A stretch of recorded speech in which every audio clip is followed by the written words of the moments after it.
सुप्रभात छात्र छात्री माने आज विभिन्न शब्दर अर्थ जानिबा। प्रथमे परिधेय। परिधेय अर्थ जहाँ पिंधिबा योग्य। चेका शब्दर अर्थ है गोलाकार बा गोल आकृतिर।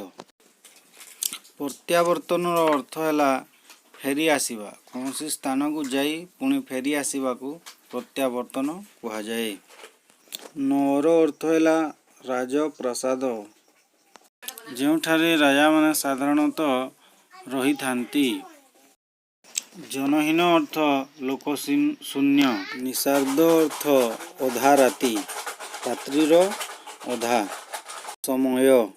ପଦଚାରଣା ଅର୍ଥ ହେଲା ପାଦରେ ଚାଲିବା, ପାଦରେ ଚାଲି ଚାଲି ଯିବାକୁ କୁହାଯାଏ। ସମ୍ମୁଖବର୍ତ୍ତୀ ଅର୍ଥ ସାମ୍ନାରେ, ନିଜ ସାମ୍ନାରେ ଥିବା ଜିନିଷକୁ ସମ୍ମୁଖବର୍ତ୍ତୀ କହିବା। ଏବଂ ଦୃଷ୍ଟିଗୋଚର ଅର୍ଥ ହେଉଛି आखि को देखा जिबा। वर्तमान पिलामाने तुम यही सब नुआ शब्द गुड़िकर अर्थ जानिल, तो काली की यही शब्द मान को नहीं तुम मैंने वाक्य गठन करी मते देखाइबो। रहुछि धन्यवाद।